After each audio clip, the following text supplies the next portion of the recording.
Talking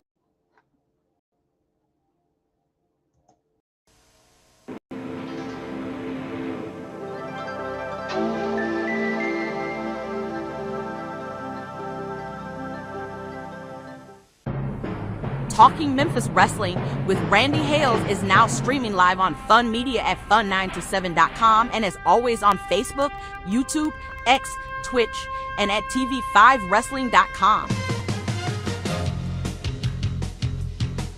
Talking Memphis Wrestling with Randy Hales and special guests.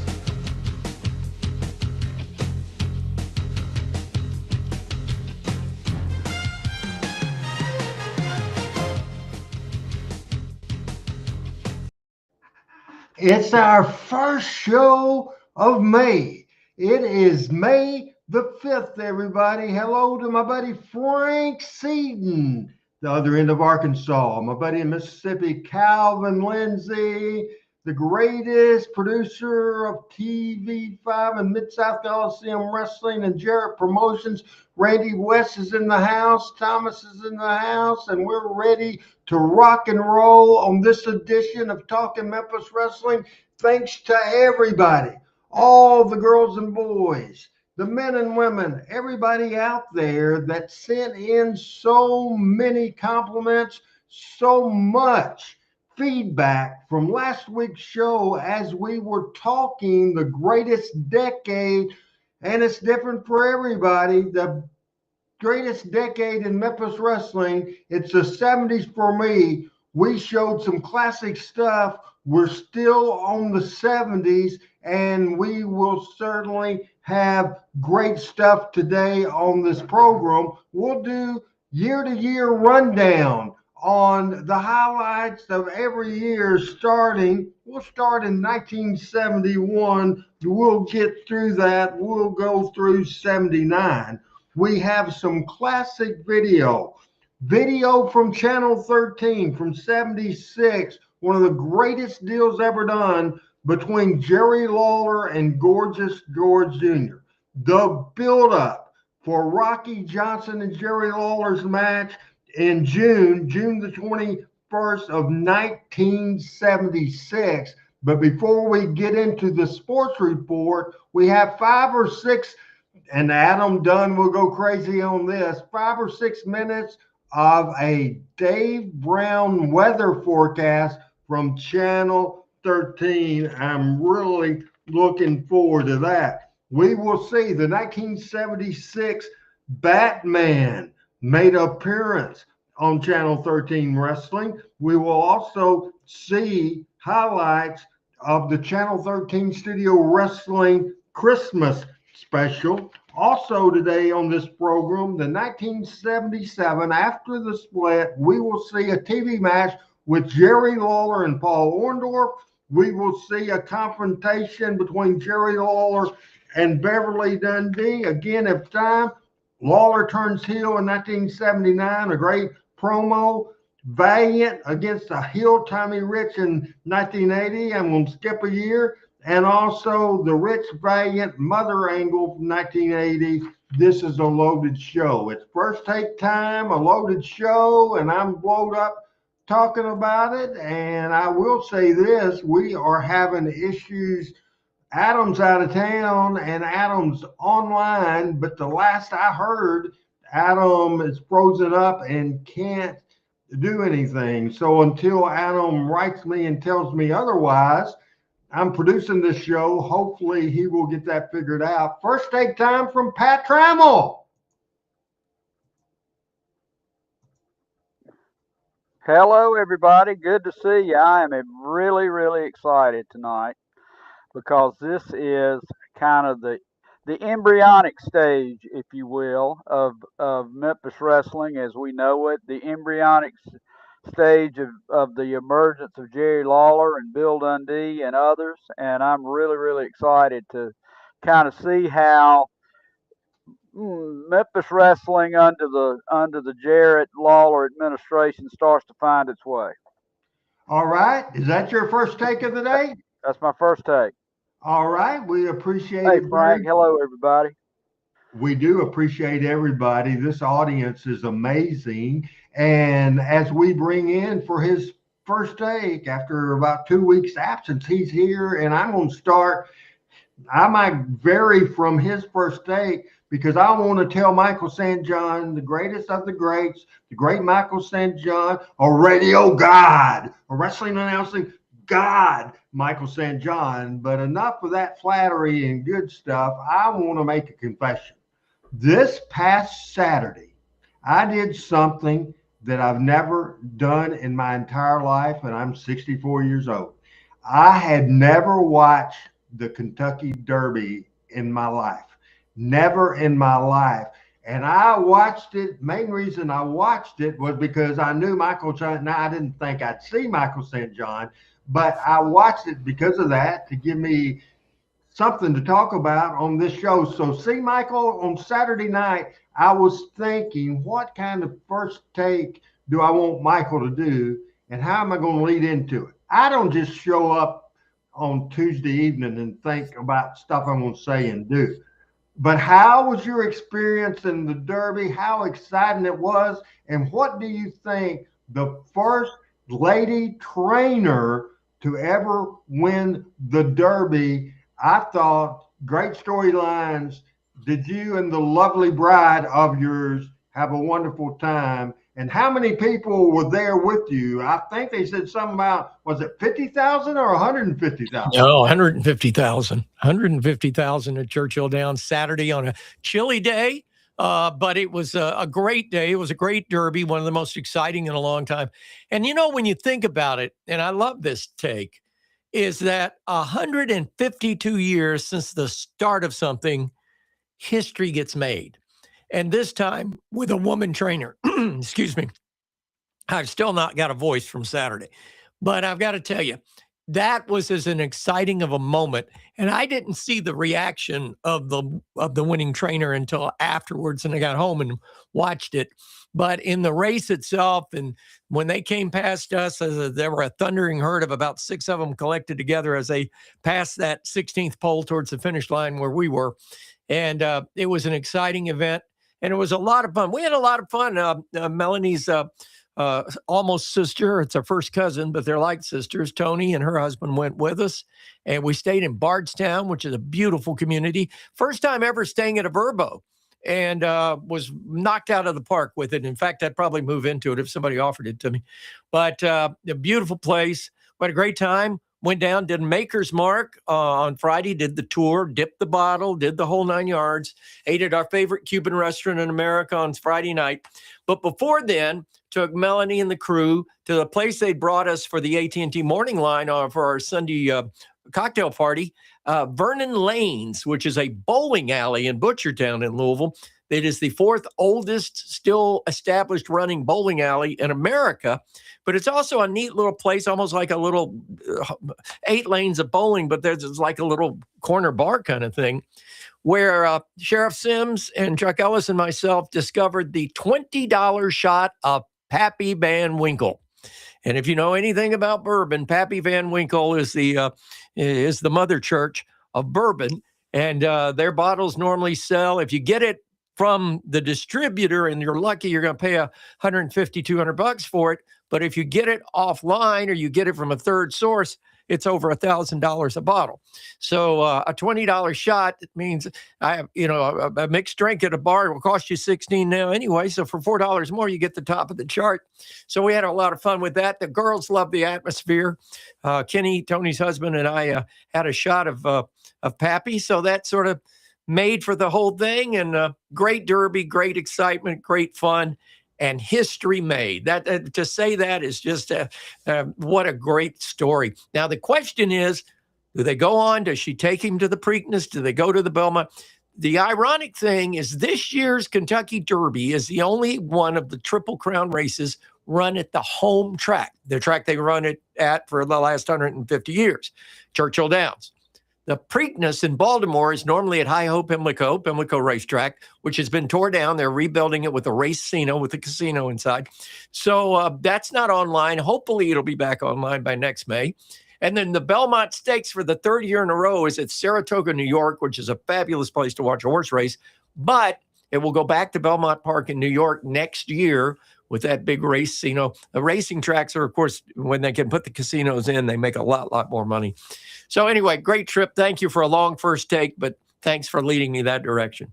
Now, quick question. I believe you had logged into the show and heard my preview of the show. And Pat, real quick kind of addition to your first take. Are you excited they were going to go such a deep dive way back to Channel 13? And we're going back to a show that we started the subject last week with the 70s. How excited are you about that? I'm excited because a lot of new tapes and a lot of new things have shown up that have been lost for years.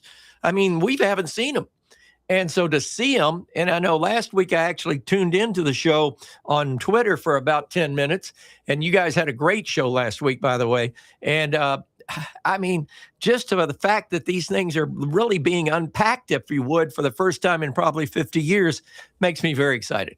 Our audience can help us out here by liking and sharing and helping us build the audience. Again, as I said, as Adam goes right with me, so I can see, as I told everybody, Adam was having issues. He's in a motel room somewhere, but he did take Michael off and put me on.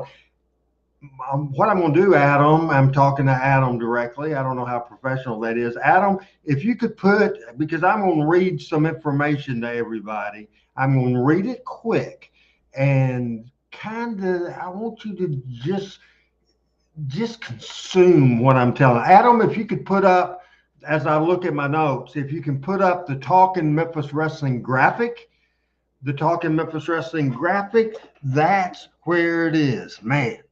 My favorite decade, the decade where Randy Hales became hooked, and over the years, not always in a good way, been consumed about it, the 1970s. At the start of the 70s, Studio Wrestling continued to air on Channel 13 WHBQ TV at the start of the 70s. In 1971, a big deal for Memphis Wrestling when they left the auditorium and went to the Mid-South Coliseum with the debut of June the 7th, 1971. August the 8th, 1972, the first sellout of the Mid-South Coliseum for wrestling, the fabulous Jackie Fargo against Al Green in a hair match. Then, in a spectacular debut that ended up a spotlight in a tag team of the person that would become the king of wrestling, the greatest wrestler ever from Memphis, a WWF, WWE Hall of Famer, Jerry Lawler. The debut of Jerry Lawler, Jim White, and Sam Bass in 73. In 74, Jerry Lawler becomes the king. There was more of a focus going from a tag team territory to a single main events. It led eventually to the road to the gold and a Jerry Lawler, Jack Briscoe September world title match. Multiple sellouts in 1974, starting with Ricky Gibson. Sellouts from June to the end of August. 1st of June to the end of August, with more in September and October. Sellouts not only with Fargo and Rick Gibson, but with Dick the Bruiser, with Bobo Brazil, with Mr. Wrestling 2, with The Sheik, with Jerry Briscoe, and so many more, leading to the September the 16th Jerry Lawler, Jack Briscoe match. 1975 started the year with Jerry Lawler being banished after a promotional dispute with Jerry Jarrett and Nick Doulas, and he went away for a period of time. But that led to the debut of a new tag team, George Barnes and Bill Superstar Dundee. Lawler came back in June. Dundee switched babyface in October. A big run from the Mongolian Stomper and the Magnificent Zulu. In 1976, Jerry Lawler against a bunch of football players. Lawler formed the Lawler Army. Then Lawler had just an unbelievable feud, even though it was short, with Gorgeous George Jr. Now, one of the best ways to ever turn babyface, Gorgeous George was a member of Lawler's army. They had some friction. I've stole this clip from the 70s TV, and we want to watch this. And folks, this is absolutely, positively a plus example of how to break up partners and how to switch from a baby face to a heel. This is unbelievable. This is 8 minutes and 22 seconds. It's America's favorite sport on WHBQ television. This is Jerry Lawler confrontation, and he had Pork Chop Cash with him, with Gorgeous George Jr., George Wagner. 8 minutes, 22 seconds. I'm blowed up. I'm going to blow you up now. This is a great, great, great piece of business on Talking Memphis Wrestling. Gorgeous George, not George Wagner, but Gorgeous George has refused to wrestle with his partner, one half of the Southern Tag Team Champions, my man Pork Chop Cash. Well, the truth of the matter is, and let me set you rednecks straight on one thing, the truth of the matter is, the reason he's not going to be wrestling as partners anymore is because this man right here doesn't want him as a partner. Is that right, Pork Chop? Right. You know what thing? I'm like this. I don't mind George riding in the wagon, but he's dragging his feet, and he's not holding up his partner. That's exactly right. It's exactly right. This man, every match that they've defended their Southern Tag Team belts, this man has had to defeat both of his opponents. George Wagner, as he likes to call himself, Gorgeous George, was more of a liability to the team than an asset. Here's the athlete. Here's the man that was winning all the matches. And Gorgeous George was just along for a free ride. That's right. And we're sick of that, right, Pork Chop? Right. We don't need anybody that's going to drag their feet on the wagon, so he is no longer going to be partners with Gorgeous George. Because I tell him, if he going to drag his feet, we'll get off the wagon. That's exactly right, brother. That's And how you another thing that he's been complaining about, it's a little bit embarrassing when a man of his stature, and everybody in the community recognizes him when he drives down the street, and he's sitting across from him on the seat is a clown with a pink dress on. And he's sick and tired of that because it's a little bit embarrassing with Gorgeous George wearing those dresses around town. And another reason we don't want him for a partner is I did a little research. I know you saw Roots. I saw it. I did a little research into Gorgeous George's roots. He come out here telling everybody about his old man, Gorgeous George Sr., supposed to be the greatest wrestler that ever lived. You've all heard of him. Well, let me tell you the truth about him. He died drunk in an alley, broke, penniless. He was an alcoholic. He died of cirrhosis of the liver. He was a bum. And Gorgeous George tried to pattern his life. He was a drunk. Come on, George. He was a drunk. I know what he said. Hey, Lawler, I want to tell you something right now, you big garbage mouth punk. I'm sick and tired of listening to you run your mouth. I'm sick and tired of you running the Army. I'm not in your Army. The only reason I was is because it was a financial situation. The rest of these turkeys that you had in your Army was in there for a freebie. And you don't say things like that because... Hey, come on. Hey. What about? Hey. Let's get somebody. Hey, come on, George. Get somebody out here. 1976, Holland Avenue, Holland Drive, in Memphis, Tennessee. Get some help out Gorgeous there. George attacking Pork Chop Cash. Hey, George, come on, break it up now. Look out. Rick Gibson, Tommy Rich to make the save. Let's react to that. Adam, if you could stop this, and then we'll give the first point. Because I can tell by watching Pat, I don't think he's ever seen this. So, Adam, if you can, just stop that video there. And we'll go back to it in a minute. React to that, Pat Trammell. And it was unreal. This is unreal 70s wrestling right there. You got Lawler in the he could hit those lapels. He could have flown. He could have flown over the ring with those lapels. Lance with no glasses. Gorgeous George out. Pork Chop. I hadn't seen him in years. This is great stuff right here. This is what with all due respect to Nick and all due respect to the rest of the territory, you only saw this in Memphis. And it's a good thing. You're saying it as a positive. No, absolutely. Absolutely.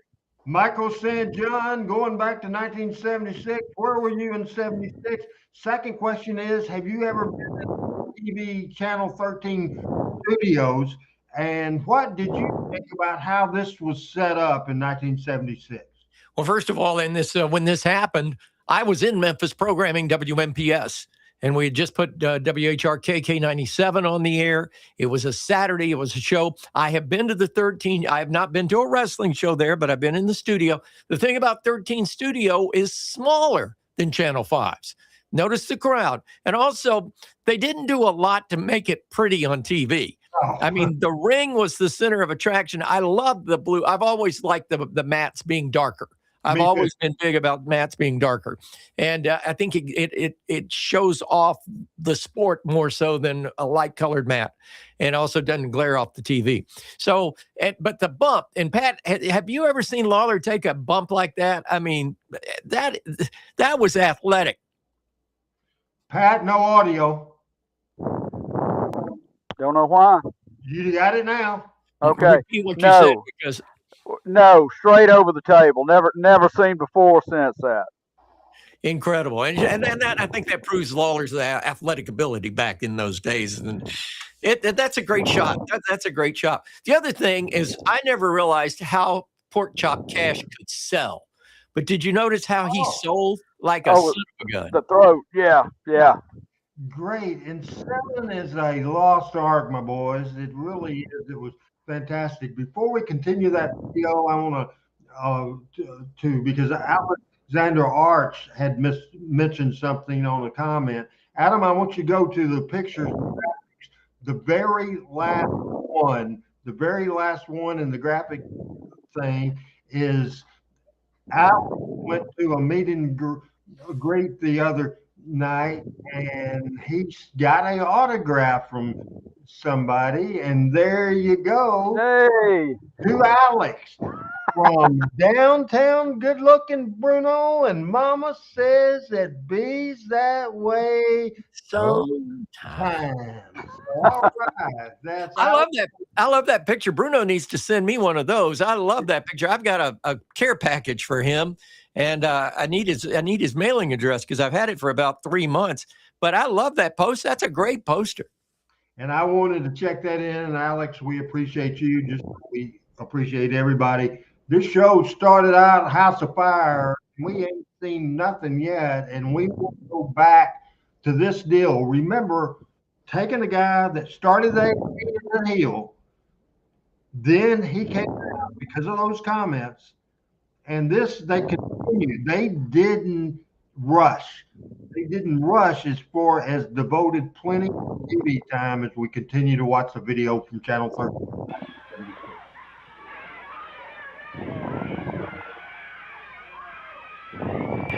John Lawler steps out here.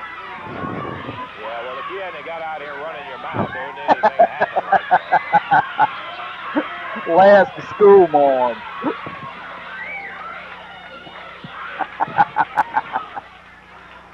Let's see if we can get it back together here, Davey.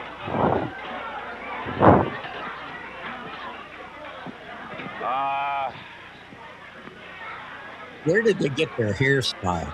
Well, We have This was the early we supposed to 70s. have had Pork I Chop just wish Cash I had and, it.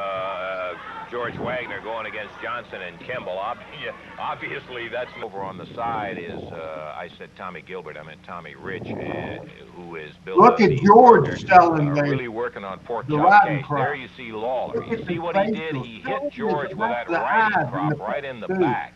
And Gorgeous Watch the George has people, had Michael, about all that he wants, as you in can the see right background, the now. audience. As he jumps right over that top rope, Standing the action up. is still going Now, on in the ring in there. is this Lawler at is out there telling him it was Mid all South? accidental and all Yeah. those things. And there you see George push Lawler right smack down on the floor, boy, and he didn't have any hesitation about doing that whatsoever. Now, here Tommy Rich has got it on Pork Chop Cash. Something I want to talk to you about. George, we got the film. You know, this belt right here has meant a lot to me. It's meant a lot to me mentally, and it's meant a lot to me financially. But as far as I'm concerned, no more am I Jerry the King Lawler's partner. No more. I don't care about that belt. It's up for grabs now as far as I'm concerned. I want no more part of it. I want no more part of Jerry Lawler except to be in a ring against the man, not with him anymore. You know, things have transpired in my life that really hurt. I've done things that made you people mad at me. I've said things about you people, and I don't know how to ever make amends. But I want to say this to you. Jerry Lawler has said things about my daddy. You know, I can remember when I was younger, and I had a baseball game. They did the live And I interview, called my dad however, and I said, that Dad, video. I says, all the Part of kids the are going to have audience, their that dads video, here at the baseball game, you tell and all you're the only picture, one that won't this be was here. done after TV was He out says, of so order, don't worry about it. out, He says, I'll be off home. the He'd air. catch a plane. So you don't hear all And he'd audience fly home, and reaction he'd here. call up a promoter like in The better Chicago and say, is- I'm sorry I can't make it because my son has a baseball game today. That's how good my dad was. He didn't die a drunk in the alley with a whiskey bottle in his pocket like Lawler says. And when you talk about a man that's been gone now for 15 years, a man who still to this day is a household word, then you've got to be the lowest, the dirtiest, rottenest individual that ever drew a breath of air. And Jerry, I'm saying it to you because I'll take care of you. You don't ever say anything like that about my daddy. When I was younger, there was 3 meals a day on the table. I had good, clean clothes every day. I went to school. I went to church with my dad every Sunday. That's one thing he would never do is wrestle on Sunday. He wanted to take me and Mom to church. Well, you don't say things like that about my dad, ever. Because I don't care where it's at, Lawler. I don't care what it happens to be, the time of day or whatever. If I see you on the street, I'll go to jail, yes. Because I'm going to tear into you like a wildcat, Yes, Richard, man, like he a ended up chicken on a being a June truck bug. Can driver. you understand it? You said things that hurt real deep. And there's thousands and thousands and millions of people who still know and remember of Gorgeous George. And what a great man he was. I remember I went to a match with him one time, and there was some black folks standing by the back of the door where he walked in. And they said, hello, Mr. George. They called him Mr. George. He says, what are you doing back here? Well, we don't have any money to get in. He said, here. He went into his pocket and pulled the money out and laid it right on him. Right there. They went around front and bought a ticket and went in to see him. That's what a great man he is, and you don't ever say something about him. You know, let me, can I interject something here? I believe that's the video. So I wanted to go with Michael anyway, and let's just go ahead and go with Michael. Well, just real quick, did you see? I don't know who was producing at 13 then, but did you see what the WWE didn't start doing this till way into their existence, but they took that shot, that 2-shot of Lance and George when he said it and got serious, and they got in close on him. Yeah. And you saw every emotion in his face, which sold the interview. He's a great talker to begin with, but the emotion of his face I was sitting here thinking, I believe what this guy's saying. And I think that's what it did to the fans. How often do you even, I think outside of maybe The Rock and maybe one or two others we can come up with in this day and time, don't have that emotion that's the face sells it as much as the voice sells it. That's my point. Had you ever seen that video before, Mike? I had. I'd seen that. I had seen that before. And also, one of the other things that came to mind, there was a list of wrestlers. We can start with Gorgeous George Jr., Jack Donovan. Help me out here. Nature Boy Buddy Landell and so forth and so on. If you watch their interviews and you watch the old Gorgeous George interviews, they model themselves after Gorgeous George. And I think that's a spot of history too. Also a debate for another show, just an idea. Bigger star for professional wrestling to bring it into the mainstream. Gorgeous George in the 50s, Hulk Hogan in the 80s. Who was bigger? That's all I got to say. George. But we'll do that. We'll do that on a different show for sure. And that's a brilliant idea. Pat, have you ever seen that video? And was that not a textbook example of how to pull at people's emotion and take a heel when he walked out and switching babyface was perfect? Absolutely, and I'll tell you, I was kind of, once he got into it, I was kind of drawn into it, and I had never seen that before, and I've never seen a lot of George Jr. other than in the ring. I mean, that guy, he pulled you in. No question about that. Why did he get out of the business and become a truck driver? Did he get hurt? I think he just got older and the wrestling business changed. Some of the territory wrestlers didn't buy in, and he might have been too old at the time anyway. Well, he was 40 right there. Right. And then Gorgeous George would have sued him for using the name. I heard that too. Yeah, I had heard that too. Guys, thumbs up segment from both of you? Absolutely. Also a big deal that happened in 1977. I'm playing this video for Adam more than anybody because he is so, as we talk about, into stuff on TV. He's having audio or issues with the internet today. I wish he would be able to come in and give his opinion of this from Channel 13, which is different. There's not a lot of Channel 13 stuff out there at all. Not a lot of Channel 13 stuff out there at all. This is also from 1976, building the June 21st, Jerry Lawler against, billed as a boxer, a sparring mate of George Foreman. This is the setup to the Lawler Rocky Johnson, but we have a 4 or 5 minute Dave Brown Channel 13 weather forecast leading to a Charlie B. Watson. Remember Charlie B., the sportscaster at Channel 13, leading to the setup, the promo on the news at the time, Channel 13, the #1 rated television station in Memphis, and at the time it was a ABC affiliate. It's 5 minutes and 56 seconds, and folks, we got weather coming in tonight, and they had weather. We'll see what the weather was in Memphis in 1976 as we play this 5 minutes 56 seconds with a Dave Brown forecast, just because I'm a mark for Dave Brown. Let's watch.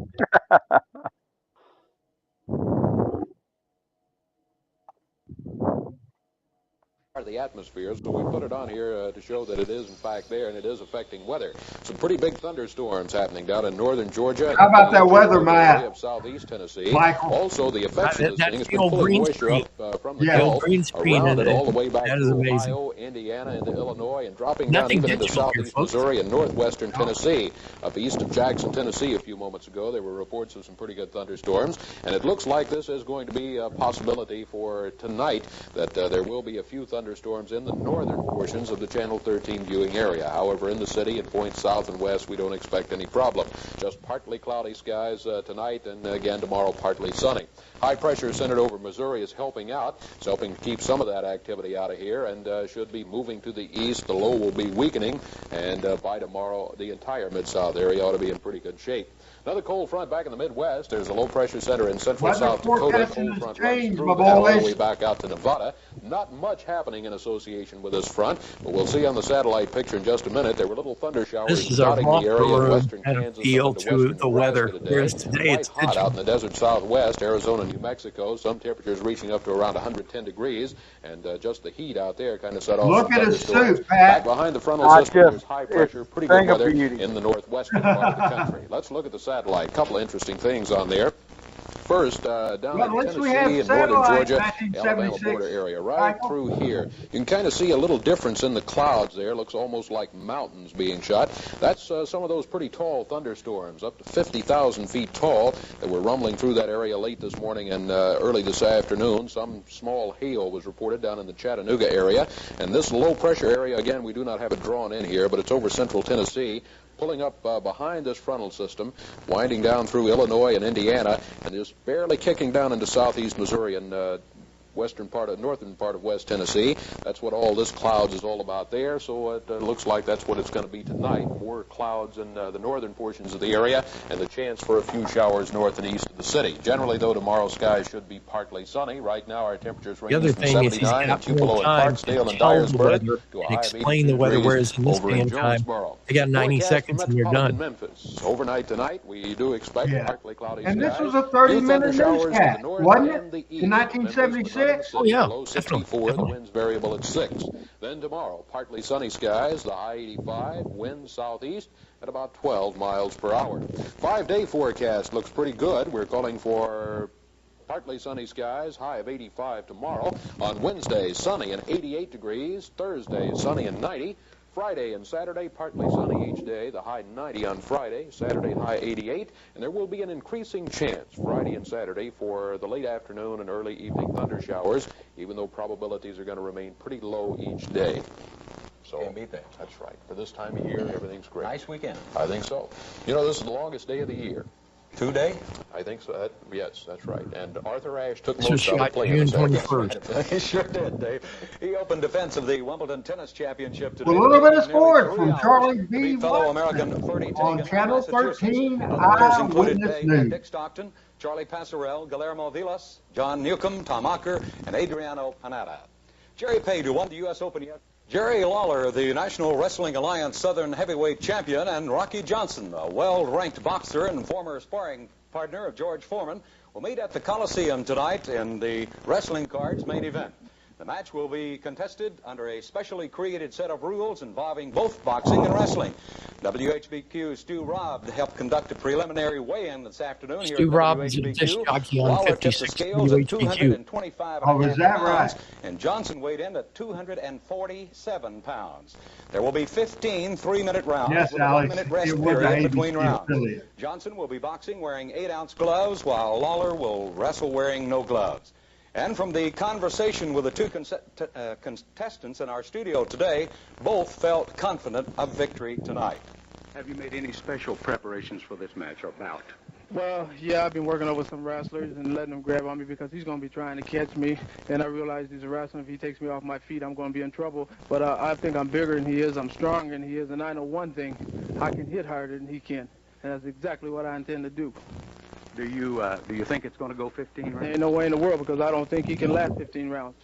He's lucky if he lasts 5. I'll make a prediction. I'll say 5 or 6 rounds because I'm going to play with him for 3 or 4. Then I won't feel him out in 5 and knock him out in 6. Gary, this will be your first outing against the boxer. Are you taking this fight seriously? Just as serious as a heart attack, Charlie. I'm gonna prove a point once and for all. The question's been going around a long time: who could win between a boxer and a wrestler? I'm gonna make everybody realize that there's no athlete in the world that can compare with a wrestler. How active have you been the past couple of weeks?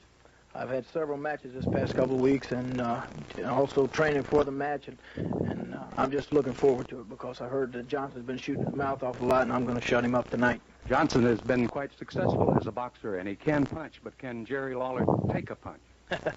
I can take a punch with the best of them. I take bare fist punch, and it's gonna be easy for me to have a little padding around it for a change, Charlie. Take your pick. That's tonight at the Coliseum. I'll have more sports tonight at 10.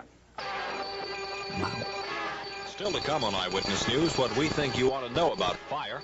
Both the communists and the Christian Democrats claim victory in today's election in Italy. And a final story with a twist on hula hoops. So, Michael, we'll start with you first. How big was that for them to spend 4 minutes on the evening news to promote a wrestling event that would be that later on that night at the Mid-South Coliseum? What were your thoughts on that whole presentation? Well, first of all, I think it was a smart thing to do on Pat. And you got to remember, Lance Russell was the program director of Channel 13 at this time. Right. So I think it's smart because it's one hand shaking the other hand. Channel 13 is making money off the wrestling show on Saturday. Why wouldn't they want a big build-up for the main event for a wrestler versus a boxer at the Mid-South Coliseum on a Monday night? I mean, they're sharing promotion and they're playing off of each other, and it's a great marriage.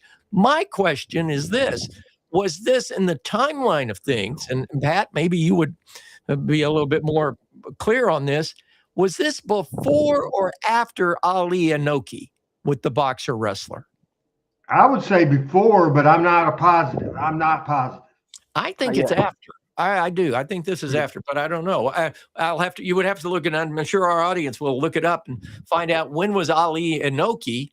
And this was June the 21st, 1976. 76, right. So if somebody can Google that for me real quick, and just overall, how much did that being on the news and the whole presentation, because it wasn't like it was on the wrestling show. It was for everybody to see, so a different audience, a lot of non-wrestling fans, a lot of wrestling fans as well. But how big a deal was that, Michael? Oh, I think it's a big deal. And I think it shows what good promotion, when one shakes the other's hands and both benefit out of it, what good promotion on broadcast TV and broadcast radio is all about. Pat, your thoughts? To answer one question, Inoki and Ali fought June 26, 1976. So when is this? Oh, 5 days later. Sooner. Okay. Sooner or later. Okay. What was the date again? June 26th. Okay, so it was 5 days later. So it was being promoted because that was promoted for a long time, and I guess Memphis Wrestling jumped the shark and got it on first. And that's the whole deal, Pat. Yeah. Hey, Alexander. Thanks for saying hello. This is a little bit shocking to me because you would never ever see this on Birmingham television or Atlanta television or Chattanooga television that I have ever seen, ever thought about, and Sterling Brewer was not the station manager, right, in Birmingham. And so Lance being able to get that on and give wrestling credibility, that's why Memphis is different. Everybody kept kayfabe all the way up the chain, and you don't see that anywhere else in America. I feel 100% confident of. So they sold that as an absolute shoot on a network TV station, right? Absolutely. Well, yeah, one thing, Pat, to your point, there were a couple of times in Nashville in the Goulas era that Channel 5 did reports. And then when Rudy Kalis became the sports director at Channel 4, they would do reports on wrestling, but nothing to that degree, nothing to a 4-minute montage. And when I moved to St. Louis and talked to some of the folks up there and got to know Sam and Larry Matzik, apparently Channel 5, KPLR in St. Louis, who had Wrestling from the Chase, would do this on their newscast on a weekly basis as far as, reporting what was coming up at, the Kiel Auditorium and then what the results were. I know Memphis did results more so than any other. Now that I thought was really unique about Memphis. They reported results on the 10 o'clock sports more so than any other city in America. And wrestling was so big, and that's why, Adam, go ahead and put the caption up there. We had a question of the week. Certainly, I am biased that it's the 70s, but if it's still up there, the caption of the week, there it is. The question of the day is, what is your favorite decade of Memphis wrestling? I said the 70s. Pat, what did you say last week? I think I said the 70s as well. Michael? That's a tough call, and I'd really have to give some thought to it. I think from the establishment of what the territories and the territories especially we are talking about, without a doubt, I think it's the 70s. The late 60s had a good lead into it as well. But I think when you look at wrestling as a whole, I might want to throw the 80s, early 90s into it from a worldwide perspective. But damn, the 70s were good around here. For sure. 1977, as Pat had something to say. No, I did. A lot of happening in 1977. The big split. Roy Welch and Nick Goulas ended up out of business because a young whippersnapper, Jerry Jarrett, took over. The big split of 77, the move to TV5 from July the 1st until into September. The classic part 1 of the Lawler Dundee feud went to months and months and much. Also in 77, at the end of the year, Jimmy Valiant debuted as Lawler had retired after the Dundee Lawler feud. Valiant retired, Valiant debuted, became the Southern Heavyweight Championship. Lawler returned as the babyface. In 1977 was a tremendous year. And so I thought one of the things that would be interesting to do is that there's a couple of more things from 76 as we're jumping around from 1976. We're jumping around. This is a 3-minute 15 seconds. Some people think it's campy. Some people think that it's too show business like. Some people think one of the participants was drunk, and you know that participant wasn't Jerry Lawler, and I don't believe the other one was as well. But this is a segment that Lance Russell wasn't at TV. This is from WHBQ. This is 3 minutes and 15 seconds, 3:15 on Talking Memphis Wrestling.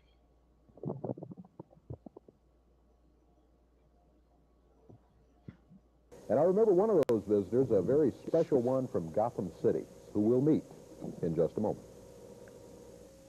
You're going to be in town all this weekend, is that correct? Yes, I am, and thank you very much. I must apologize. I didn't have a ticket.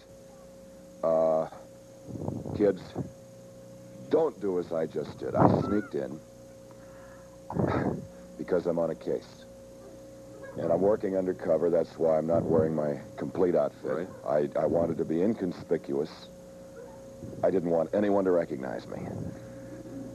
But there is a rumor that Mr. Freeze and Penguin are here in Memphis because of the radical change in the weather, and that they have a hookup with the evil king of Memphis, who just might be wrestling here this morning.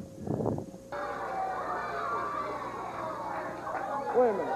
James, I think 1970. Is that who I think it is? Yes, it is. Maybe the end of 77. Well, what does it look like? Maybe. Tell me, what does it look like? I heard he was going to be here today, so I dressed appropriately. That's what it is, the Super King. What else? Okay, you say maybe you're going to be able to give us some help with this guy here. You're on the case, and I think we're going to need all the help we can get with the King. Well, now, I've heard he's had his troubles with the Joker and the Penguin and Mr. Freeze, but he hadn't handled this. This is in 1976. I don't know the specific I'm going to bring date. Out here in just a few minutes that'll make a Joker look like Mickey Mouse. I can tell you that. I've heard about your box, but I want to say that costume that you're wearing, if you are indeed the evil king of Memphis, has been stolen from a friend of mine. No, it's not. Superman. 78 or 79. By 78 or 79, and we would have been at Channel 5. It's 1976. Would probably object to. By the way, looking at you, I don't think it's too late for you. I think it possibly, if you change some of your habits, some of your methods of wrestling, if you used your left and right turn indicator in your car, did other things that people normally do when they're polite and courteous, and you weren't such a naughty, mean person, it wouldn't be too late for you. And I can see that you're not familiar with these rednecks that we have around here. That's exactly right. That's right. I tell you what, gentlemen, I think like splendid people to me, and they're Bat fans. I know they are. And I think it's insulting to call them rednecks. I think maybe we better settle this elsewhere. And again, both of you are going to be at Dr. Frank in here anyway. Both of you are going to be down at the Cook Convention Center at the car show all this weekend, and maybe you can settle it there. Badman, appreciate you coming by, and thank you very much. Hope you He's can give not us a nice with a king here. No, he is not. He has some nasty habits, as you say, and maybe he'll change some of them. I feel that it's possible. This is before it was called CWA. It was Studio we could Wrestling. help rehabilitate him, possibly in Gotham. Rehabilitating in Gotham State Prison. Let's think all the celebrity involvement now. That was a celebrity.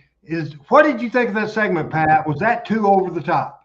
No, but how did they get the guy to come? I mean, I understood he was in town for a Comic-Con or something like that, but I mean, how did I guess they cut him a check or something. I don't know.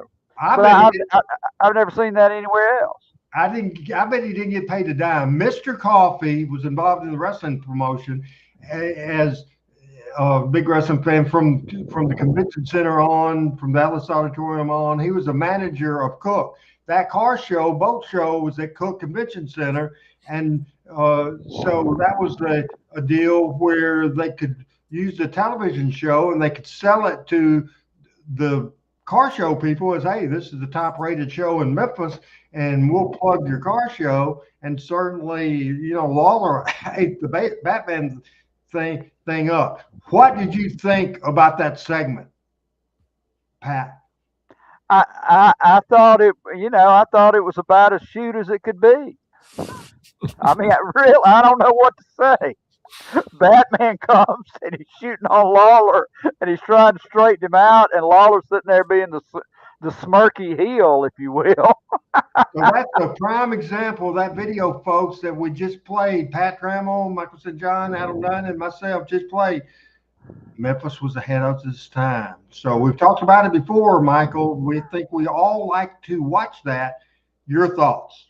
Well, first of all, let me throw kayfabe. Let me throw the kayfabe away. Let me shoot on this. When a radio station or a TV station will do a promotion with an event that's coming to town, or like we did today, perfect example. Today, after I got off the morning show, I had an interview to do with the guy that is the head of marketer for Soaky Mountain Water Park in Sevierville, Tennessee. They gave us 100 tickets to give away for summer. And we run some commercials for them. We give their tickets away. But part of the deal is they wanted to do a live interview. I taped it for a future morning show. It's part of the deal. Again, Lance Russell is the program director at WHBQ Channel 13. Right. And so if the Comic-Con, as Pat referred to it, is buying advertising from Channel 13, you got a sales guy that comes in and says, hey, the Comic-Con's in town. What's the chance of getting Batman on camera here? And Lance immediately thinks, well, heck, why can't we put him on wrestling with the deal with Lawler?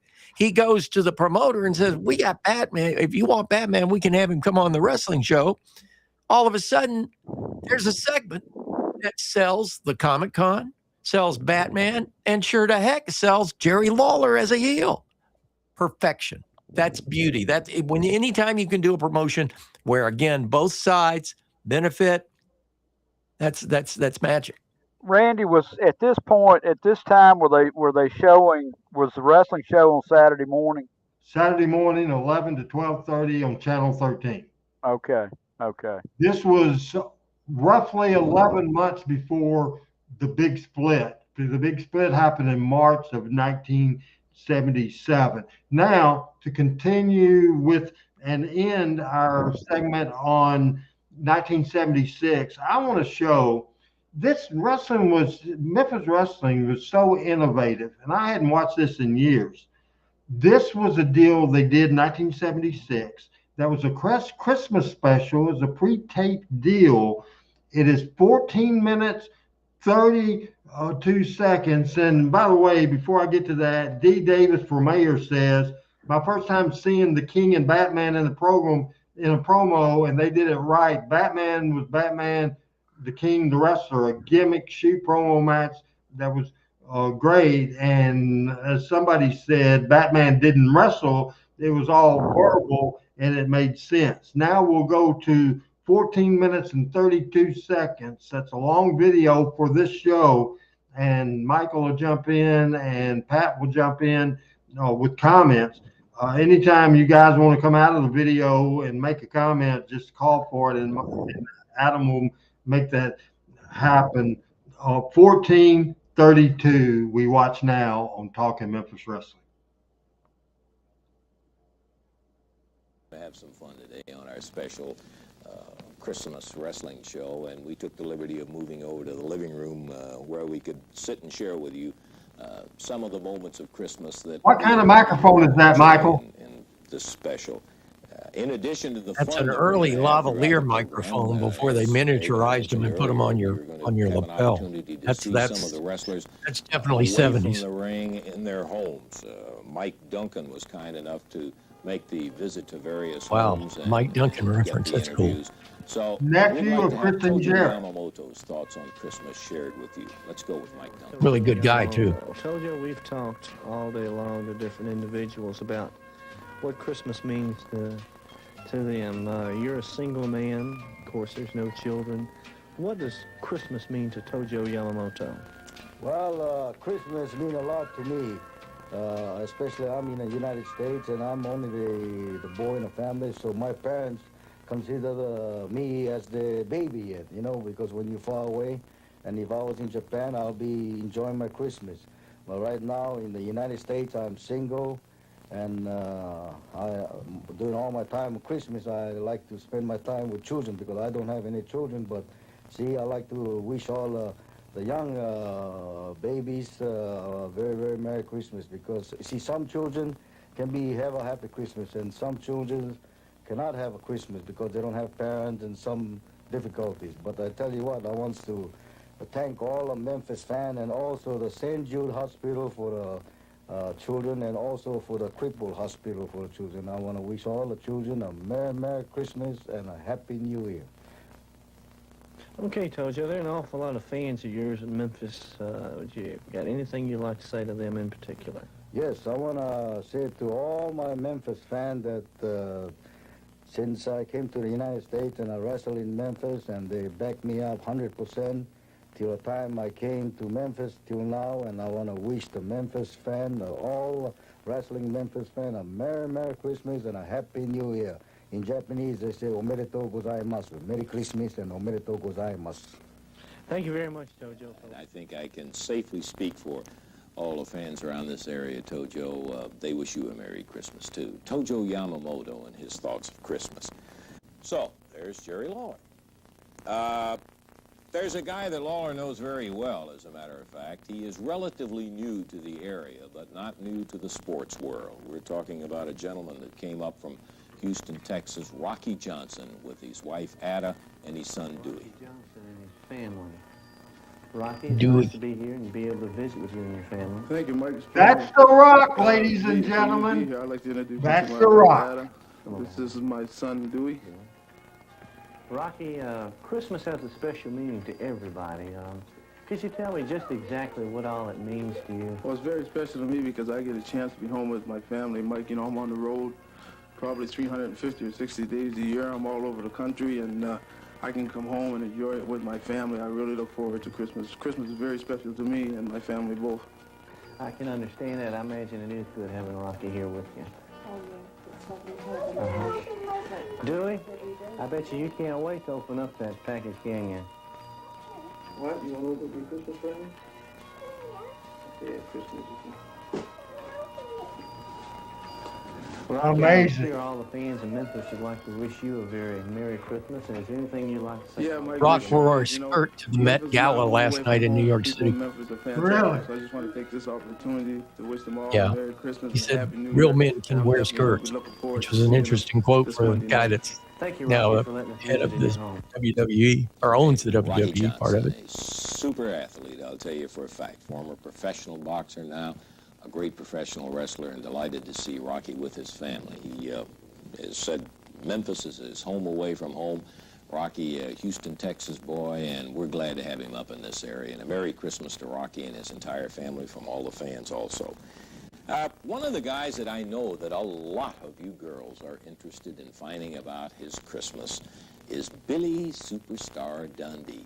Well, Bill has got some wishes for Christmas, just like all of us, and I think it might be interesting for us to find out exactly if Billy were making up a list, what his Christmas wish would be. Any one of the three will do now. And I'm counting on it. Don't forget now.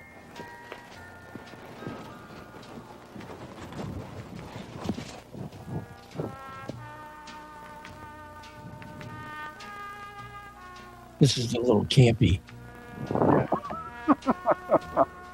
You think? Rub your hands together.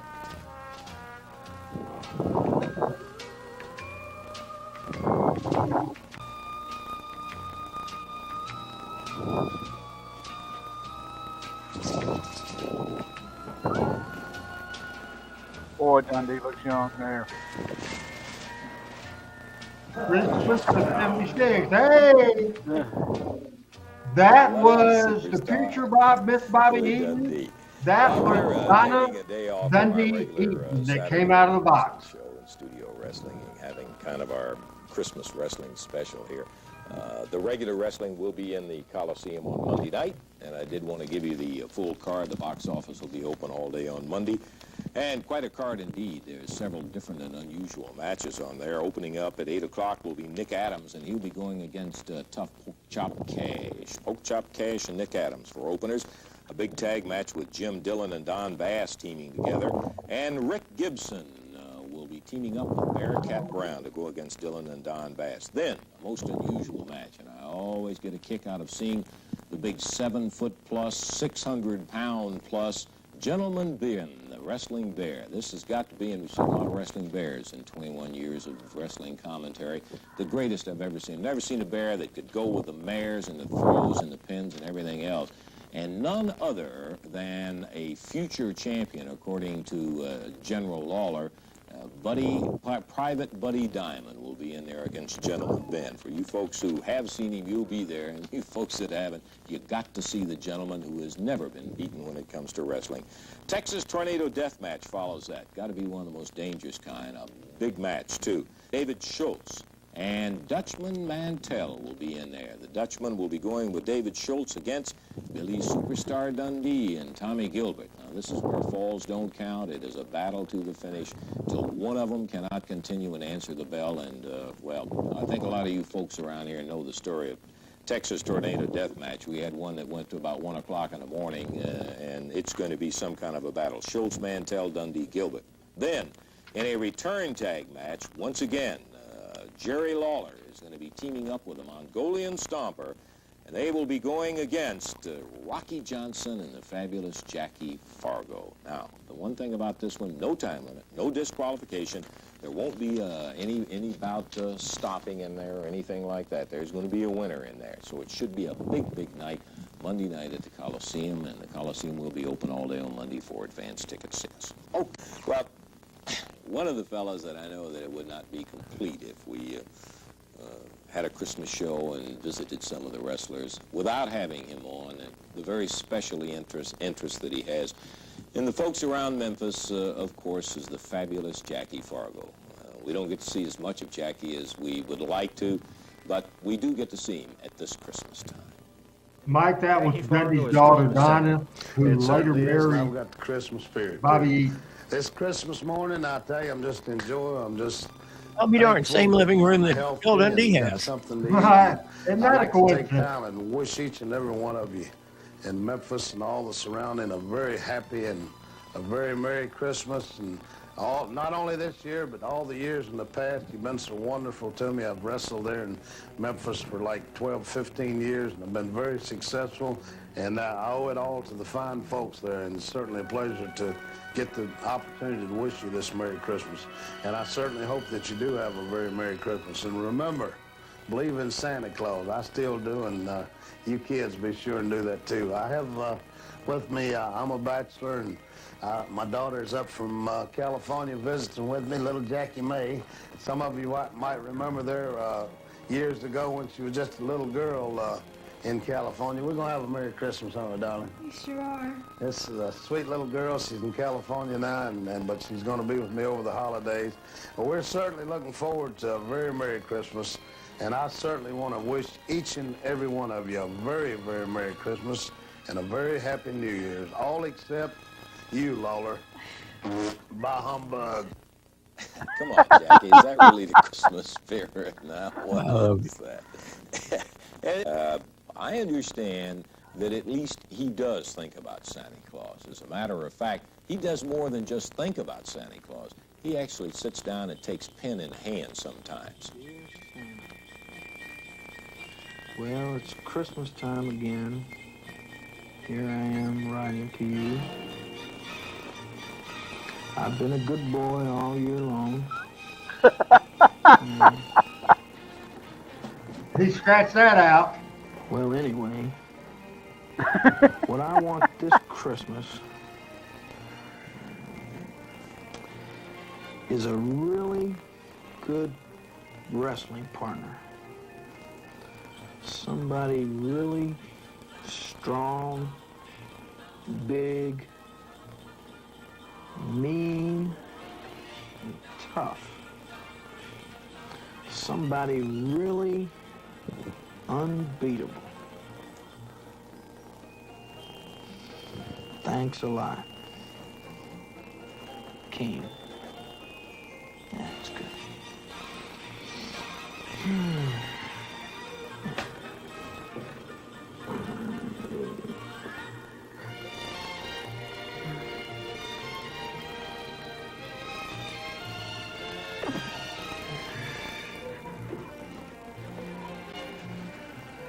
Where's my letter? All right, Santa came through for me again, my man. Let's see what I got here. Whoa, wait a minute! You knew it! Wait, Santa, this is not what I had in mind. Wait a minute. No, wait a minute. In case you were having some problems there, the one without the pants was the gorilla. That's the identification you needed on that.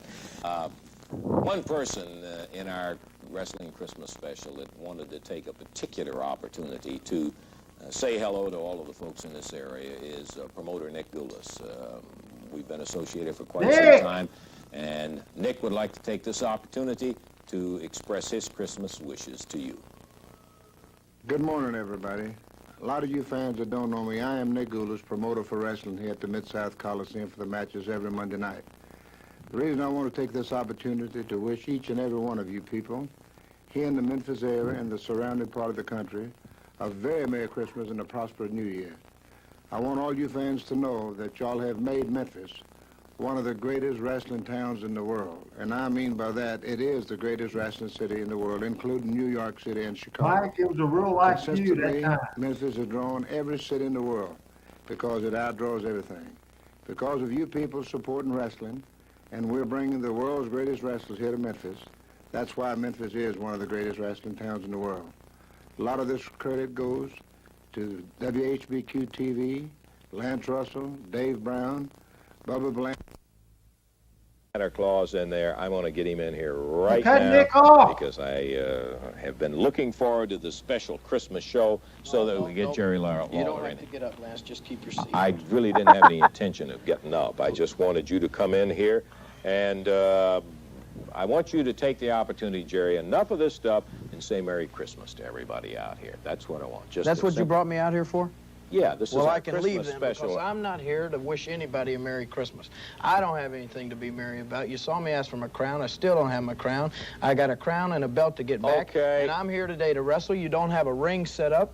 I'm looking Hey, listen, that's enough. That's enough. Is he not channeling his best Ali Why don't you right go out there? and join him right now? We got a Christmas special going. Well, so I'll tell you just- what, you better get this ring set up around here. You realize Why what don't time you it get is. It's some getting late. decent clothes The people on, want too, to see for a wrestling. Christmas show in there. All right, that's enough of it. Go Well, out get and the some- ring set up. I mean it. You get some decent clothes on in there, and we can carry on a Christmas special. Have one wish, and if I could have one wish that would come true.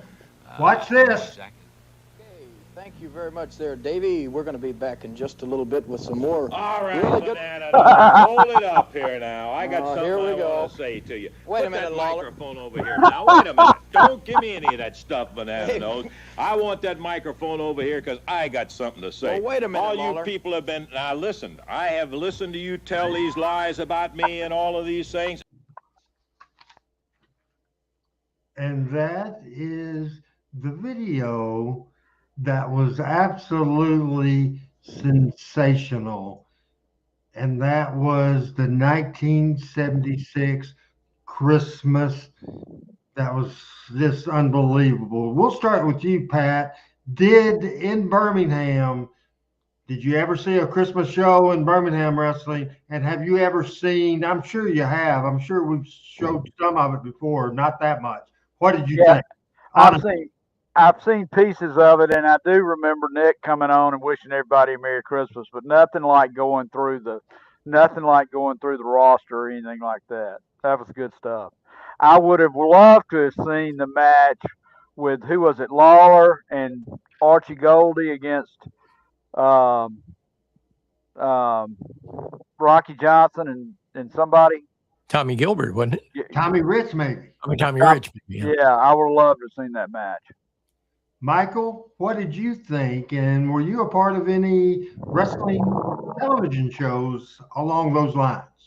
No, not really. I mean, there were segments done for Christmas, obviously, and a lot of, wrestling shows in the territories.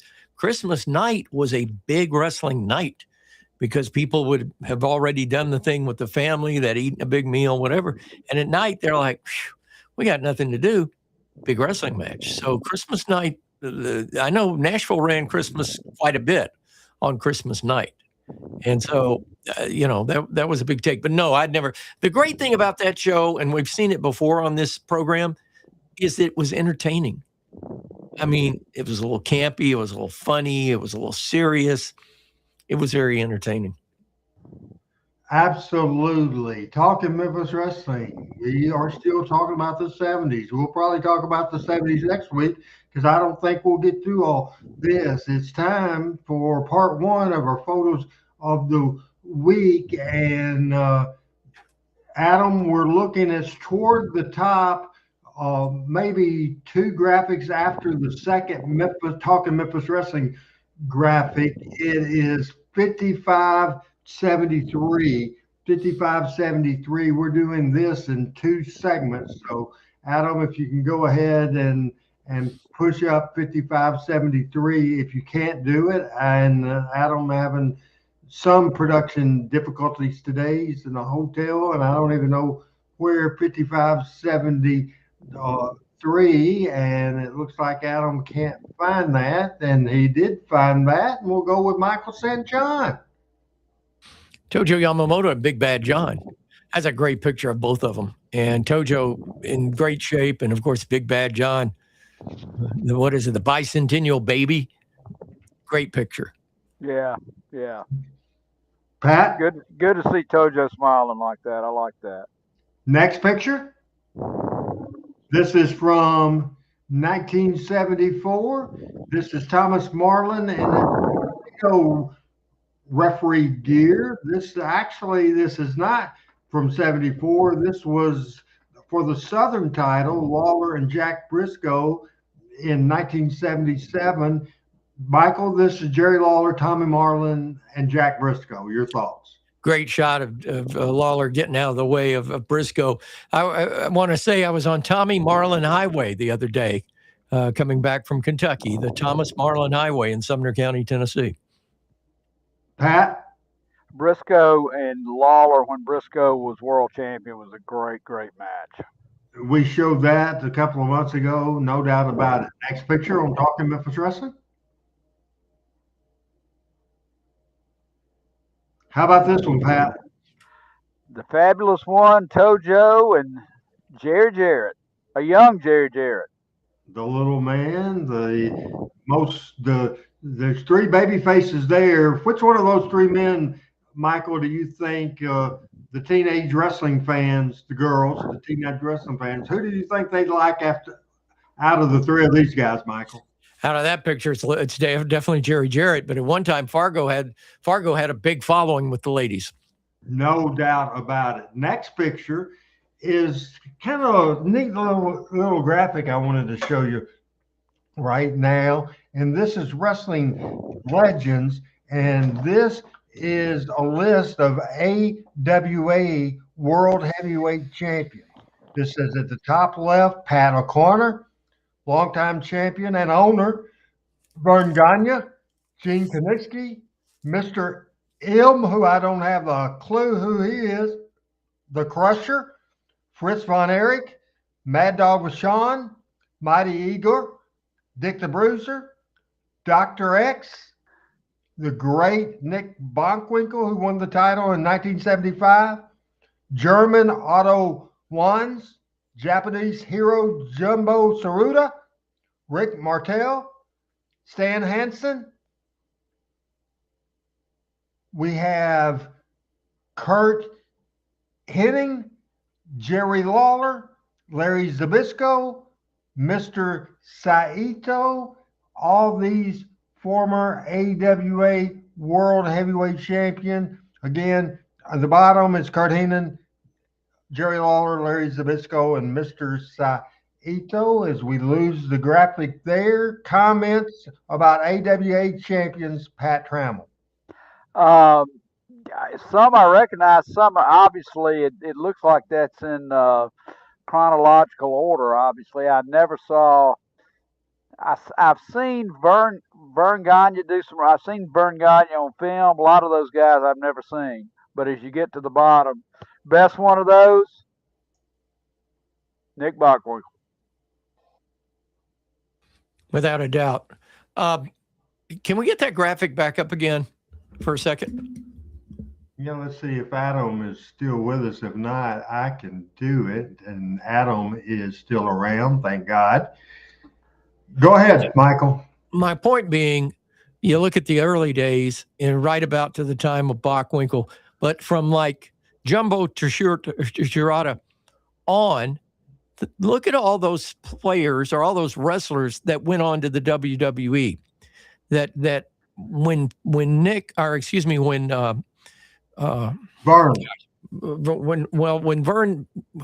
kept the title on himself too much. Everybody says that about Minnesota wrestling, and that's probably true. But think of all the talent that went to Vince. Vince gutted gutted AWA when you think about it. Martel, Stan Hansen, Kurt Hennig, Lawler, Larry Zbyszko. Kurt Hennig. You look at it all. Look at Mr. Saito. Rick Martel. They all ended up in WWE. So really, when you look at the early creation of the WWE under Vince McMahon Jr., he stole from all the territories. Or signed players from all the territory, free agents, if you would. But he really gutted AWA. And had he not taken all that talent, do you think AWA would have survived under Greg Gagne and some other folks as well? So a couple of things is that Richard Hood and Bo James has both said that Mr. M was Dr. Bill Miller. So that's interesting to know. He was a big star in the Midwest. I know in the Ohio, he was from Columbus, I believe, Ohio. He was huge in the Midwest back in the 60s and 70s. Adam, skip because we backtracked. Let's skip to 5580. 5580, a few pictures down from where, or to the side of where we was. And Larry Zbyszko did work for the WWF, was the protege of Bruno Sammartino, and turned on him and a major angle, and they drew a ton of money, and no doubt about it, Michael. Just real quick, didn't Bruno train Larry, or weren't they cousins or something?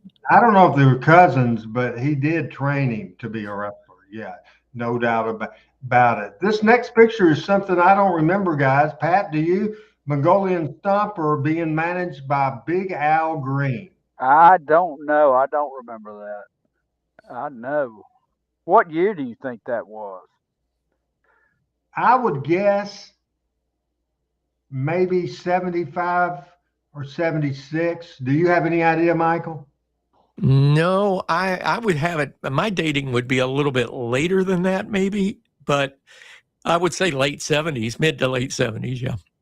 I don't think Al Green, once the big split, I don't think Al Green worked for Jerry Jarrett, and I could be wrong about that as well. And here's the picture for Jackie Fargo and the Bounty Hunter, and we'll Adam, remember this when we pick up in part 2 of our segment on the pictures of the week. We have 2 parts today. We'll pick By the way, not to interrupt, but I'm interrupting. I apologize. That's at the old Madison County Coliseum here in Huntsville. Oh, is that right? Look at the roof. Yeah. What is it? What do you call that roof, Michael?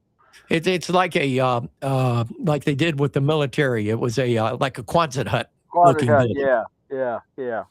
Very interesting. As we are rolling around, just about 40 minutes left in the show, and a gentleman from Fort Smith, Arkansas, is here and spending time with us, and I appreciate that very much as well. We'll be back in a few minutes as we will continue our pictures. We want to go with 2 more videos. This is from after the split happened. This is the first video today from Channel 5.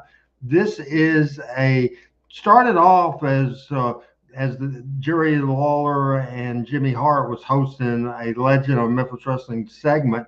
We start with that. It's a 10-minute segment. This is Lawler against a very young rookie, Paul Orndorff. This is 10 minutes in discussion, in 10 minutes in length, and we'll watch now on Talking Memphis Wrestling.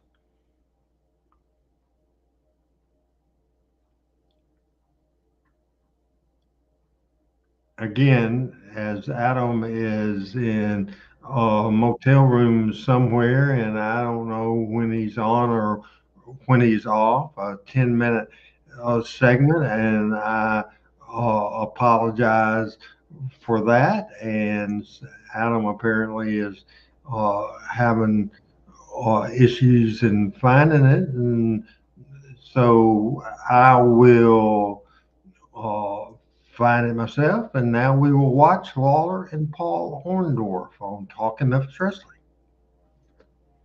Welcome back. Opening the vault on Classy 2. Easy for you to say. Classy and classic Memphis Wrestling. Welcome back. You know, one of the great things about the classic. Classy 2. Easy for you to say. Classy and classic Memphis Wrestling. You know, one of the great things about the classic Memphis Wrestling days is the fact that a lot of great talent made their first appearances in the wrestling world here in Memphis. That's right. I remember guys like Ricky Gibson. You know, nobody had ever even heard of this young guy, and he comes in here and makes a big name for himself. Another guy that we're going to be seeing here in a minute, Paul Orndorff. Started right here. He became, of course, Mr. Perfect, Paul Orndorff.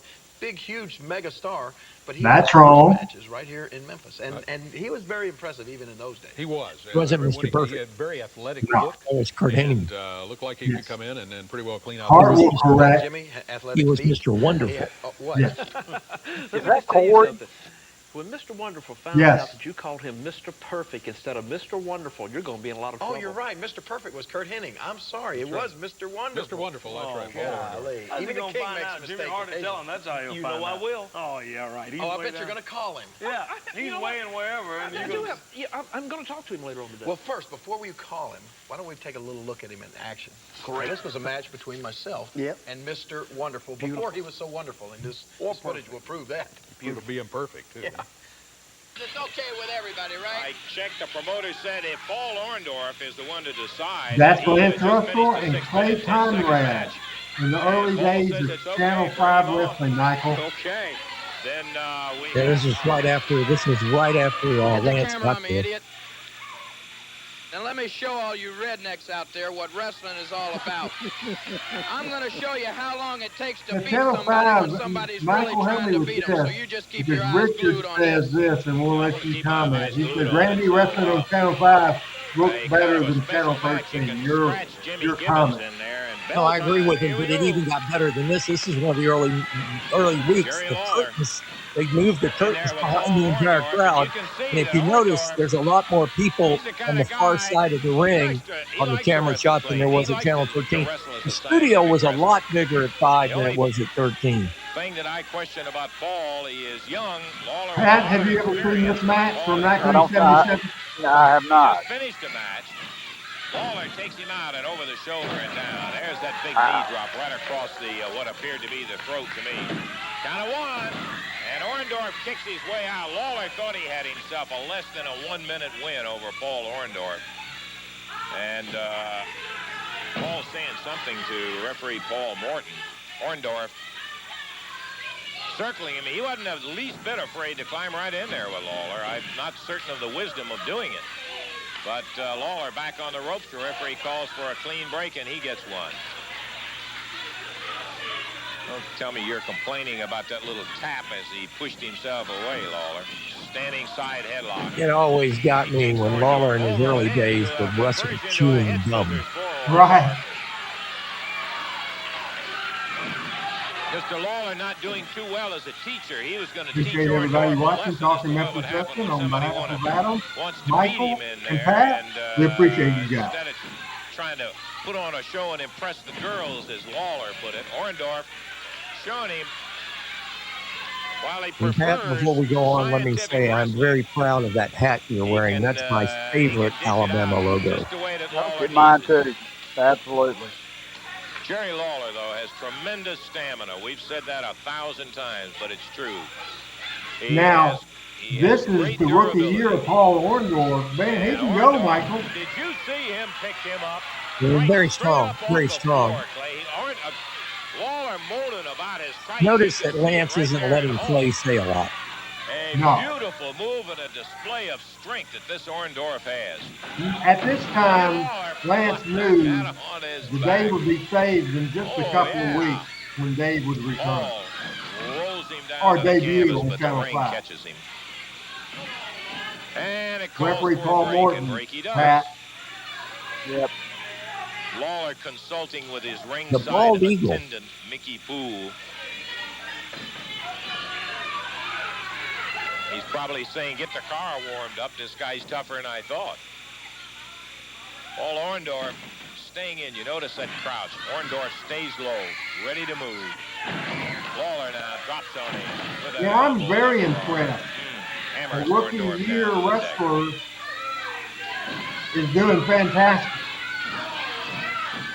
Now he trained in Florida with Eddie Graham, right? Yeah, he did. He was a All-American football player at the University of Tampa when they had a real program, and I think hung around a couple of NFL teams. Coming back hard.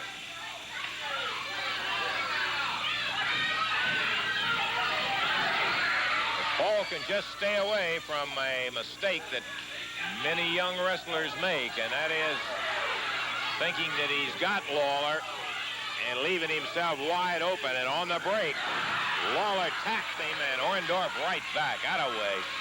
that is Mr. Wonderful in the future. That is Paul Orndorff in his rookie year. In the first year of Jarrett Promotions. This is 1977. He pounds Lawler right back after Lawler had hit him on the ropes. Paul Orndorff on the left, Jerry Lawler on the right. Paul Morton, the referee. Lawler a little cautious. He has a perplexed look on his face, too. I think he thought because of the inexperience of Orndorff that it was going to be a snap. Oh, man, oh, man. Now, there's the typical Lawlerism. Notice also that the turnbuckles are just covered with electrical, with silver tape. Absolutely. Good to get to those turnbuckles. Warning him about the fist. Oh, man, oh, this is a good match. Almost put him out. He wheeled him into the ropes. And he caught Orndorff coming off with that foot. Paul in deep trouble now, deep trouble. Lawler goes to the ropes, typical Lawler fashion. Orndorff manages to get out of the way. Rolls him up, 1, 2, 3, he got it. How about One of the few times you'll ever see Lawler get beat on TV. Didn't happen much. This is 1977. Jerry Lawler furious. People going crazy. Mickey Poole in the corner. Now we go heat afterwards. Orndorff was in trouble. Richard saying, Pat, Paul Orndorff eventually signed with the New Orleans Saints. And I did not know that. Paul getting separated in there. Lawler. Come on, Lawler. Nails Paul Orndorff after a pile driver. And Lawler goes right at him with that chair. Get him. Come on. Can we get somebody out here? Yeah. Here comes Ron Fuller out here. Get rid of this guy. Wow. Well, that's quite a finish there. I think that he wasn't looking quite so wonderful when he's being carried out on the stretcher. Let's go ahead and come out of that, Adam, if we back here in can. Memphis, Tennessee. And by the way, guess who's on the phone right now? Hey, Mr. Wonderful, can you hear us? Hey, Jimmy Hart, how you doing? Well, I tell you what, I've been hearing and seeing and people calling me. You're doing a great job up there in Memphis, especially that Memphis Classic Wrestling. Jimmy, All right, a real short interview from Paul Orndorff. That segment. Pat, your thoughts on that match? I mean, it was a very young Paul Orndorff. He spent a relatively good bit of time in Alabama, wrestling in Birmingham. He had a really good run here, and then he went over to Atlanta, and I think he had a feud in the early '80s with Buzz Sawyer, and ended up in New York. But had a really good career. The guy could really athletic. If you noticed at the end of that match, Ron Fuller made the save.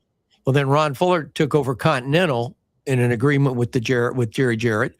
He had took over Mobile and the Continental thing, and he brought Orndorff to Mobile. And you're right, because there's some good tape with Paul Orndorff, young Paul Orndorff with Charlie Platt interviewing him that I've seen. One more video left on today's Talking Memphis Wrestling. As I was running down 1977, we were talking about the tremendous Lawler and Dundee program, and one of the most interesting things is a short little clip from Channel 5. Adam, this is 1 minute, 5 seconds. 1 minute, 5 seconds. And if you could play that as our last video on Talking Memphis Wrestling, and we'll see if Adam's able to do that. And we'll give him a couple of seconds to find that.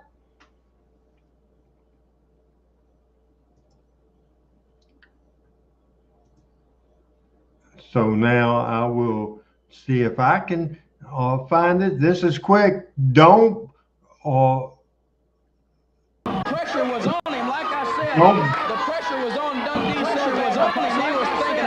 The pressure was on Dundee so bad because he was thinking about waking up looking like a cue ball in the morning. You know, I told you about his old lady, this old haggy keeps home up in Nashville. She told him, she said, Bill Dundee, let me tell you something. Don't you come home if you lose that hair, because I don't want to never see that ugly face with no hair on it. And get out of here.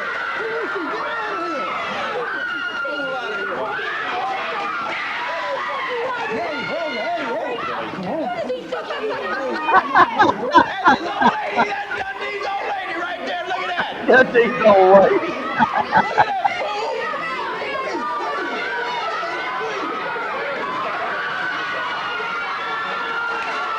Listen to the people. That is the greatest thing I've ever seen in my life. Dundee has brought his old lady down here to fight his fight for him. Did you see that? Did you rednecks see that?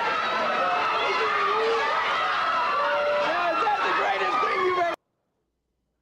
All right, that was classic. Had you ever seen that before, Mr. Trammell? I had never seen that before. I know what that turned into, but that was great. That was great. I'm glad you liked it. And how about you, Mr. St. John? Yeah, that was a great segment. And I remember when that happened. And if you notice, the people in the studio, they went nuts. They just absolutely went nuts because, honestly, it looked like a shoot. The way Lawler sold it, the way Dundee's wife sold it, the way Beverly sold it, it was a shoot. Nobody knew the difference. Love it. Okay. Who was the other guy there? Mickey Poole. Okay. He was, I'm sorry, and I don't mean to offend anybody, but I always thought of all the wrestling managers that Jerry ever brought around, that Mickey Poole was one of the geekiest that he ever brought around. Oh, yeah. And this a year after, Lawler's always, when he was a heel, like managers in his corner. And for the most part, he did great. Sam Bass and Jimmy Hart, maybe not so much when he had Mickey Poole and that. Certainly, I have no idea, Frank Seaton, where that happened. Hey, tremendous show, and we will continue with some video next week. And also, I want to have a debate next week too. But Michael, what subject earlier in the day did you recommend? You had something that you wanted us to talk about? What national figure or worldwide wrestling figure made more of an impact on a society as a whole? Gorgeous George in the 50s versus Hulk Hogan in the 80s. And I brought that up. I don't know if you guys have seen the Netflix 5-part series on Hogan. And I had the opportunity last week to do it late at night. I watched one segment a night, like at 11 o'clock, and each segment's like 90 minutes. And I want to recommend it if you're a wrestling fan, because it tells Hogan's story. It was created 6 to 8 months before he died. And it goes right through the very last segment, talks about and has shots from the funeral and all that. And I found first of all, I think Netflix, better than any other network ever, does a better job of doing series of, if you would, biographical series. Easy for you to say. Yeah, I'm trying to get the word out. But I think they do a better job than, the Ken Burns documentaries were great, but it was Ken Burns and doing it all. And this is Netflix as a network that does these things. They've got one on the 5 families that I haven't finished yet that is so far just captivating. But I thought they did a really good job of taking Hogan from the time he was in Memphis. Well, actually, they started when he was in Florida and came to Memphis, and taking him through his life, his ups, his great ascent, and his great fall. And I thought they did a tremendous job of that. So, folks, if you've got Netflix, I recommend it highly. Of all the things that they've done several wrestling things, by the way, but I think this Hogan thing is absolutely 5-star. Another thing that I want to talk about next week, I'm going to throw a question out, everybody, and it's a 2-part question. And the question is professional wrestling versus sports entertainment. And the other question I want to ask, did Memphis Wrestling do sports entertainment before anybody else did? And that's the 2 questions for this show next week on Talking Memphis Wrestling. We're down as we will continue, and we'll talk about the end of 77, which was the debut of Jimmy Valiant. 1978 saw Joe LeDuc came into the area. 1979, another heel turn by Jerry Lawler, and also the Tupelo concession stand brawl. So we already have a general idea of what we'll bring at you next week, and really excited about that. And before we have Pat do his last take, and Bo James says, and in a comment, my only complaint of the Hogan documentary, they missed Guff coach wrestling when he was there, and that's obviously was Continental, and it was that version of Southeastern, but he thought it was very good as well. Last take, Pat Trammell. It's interesting just to watch these earlier days and watch a lot of the experimentation that went on that you didn't see on TBS or TCG and all that, and the other stuff. But they kind of went on a wing every now and then, and it's worked out a lot. I like seeing the improvisation, if you will. Michael, last take. I think we're in the era of what we're watching and what we saw this week with the era of Jerry Jarrett coming in his own as a promoter and owning the company. And I think, Pat, you're right. They were throwing a lot of stuff against the wall that they didn't know was going to work or not. And the majority of it, in hindsight, ended up being genius. And so I think that's a telltale sign of the genius, if you would, of Jerry Jarrett. And of course, being his mom, that Christine, that she was, Teenie was in Nick's shadow and watching everything that Nick and Roy did for as long as she did, I know had to help him get the down payment, if not the down payment, but the foundation of his territory up and going. And then it was Jerry's creative that took over from that. And then, of course, hitting on Jerry Lawler when Jerry Lawler was doing this with his ascent.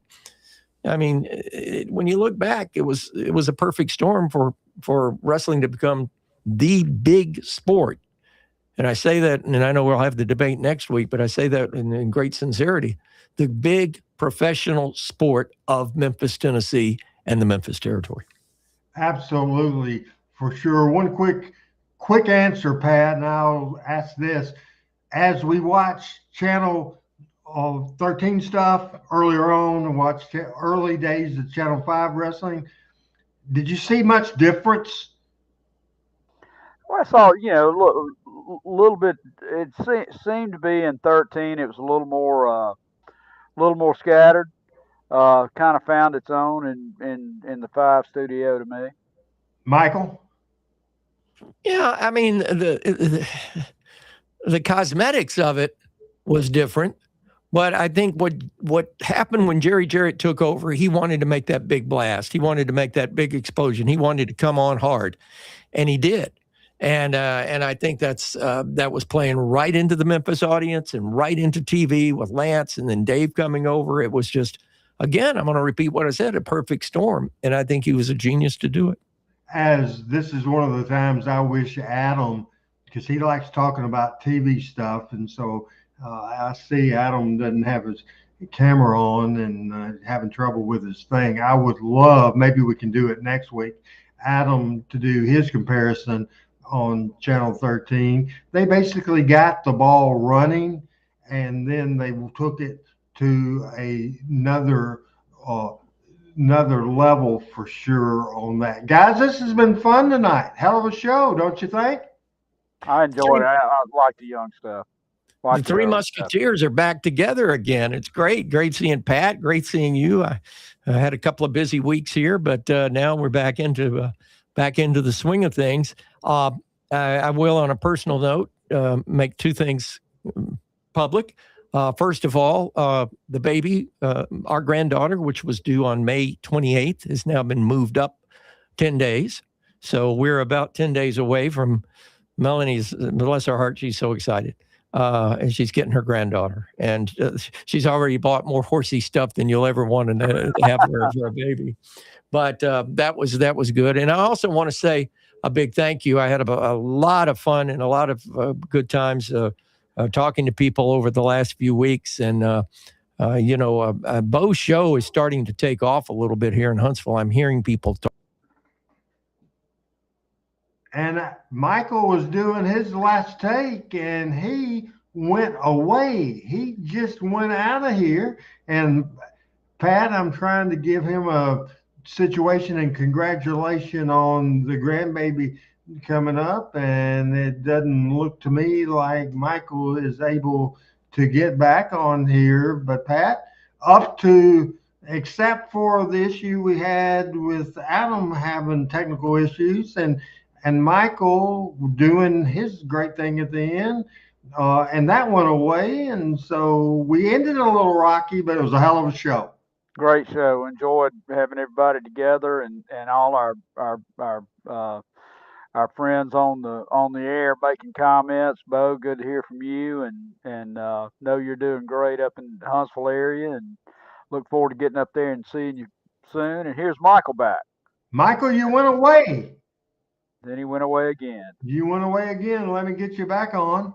The shadow knows. Yeah, may be the shadow after this.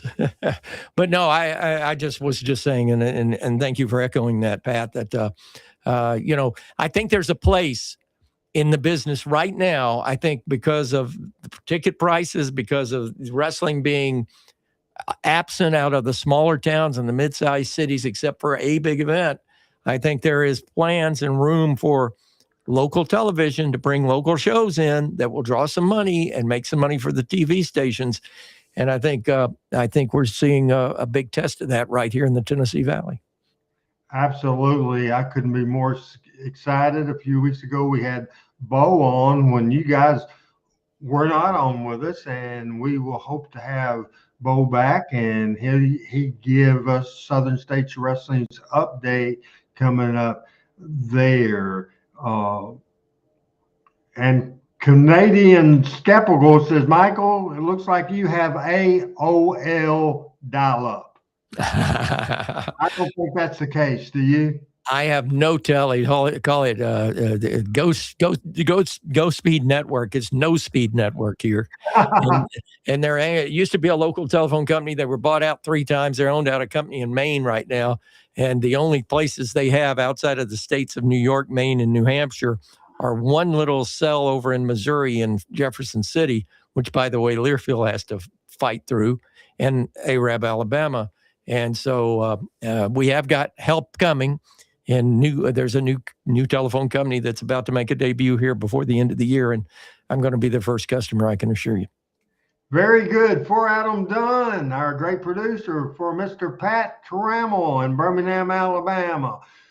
From Arab in Huntsville, Alabama's favorite son, Michael St. John. I'm from Northeast Arkansas, proud Arkansas State Red Wolf, used to be Arkansas State Indian. I'm Randy Hales, and we're going to say so long, everybody, from the state of Arkansas.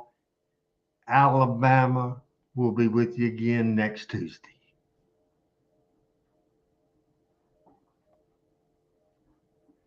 And I guess Adam is not able to play.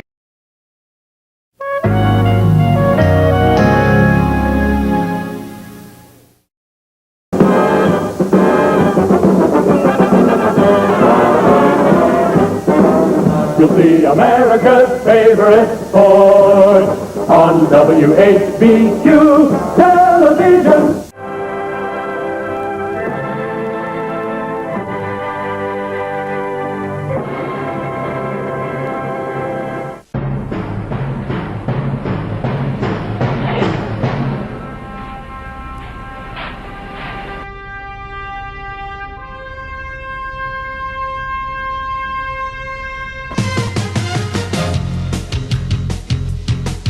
Talking Memphis Wrestling with Randy Hill and special guest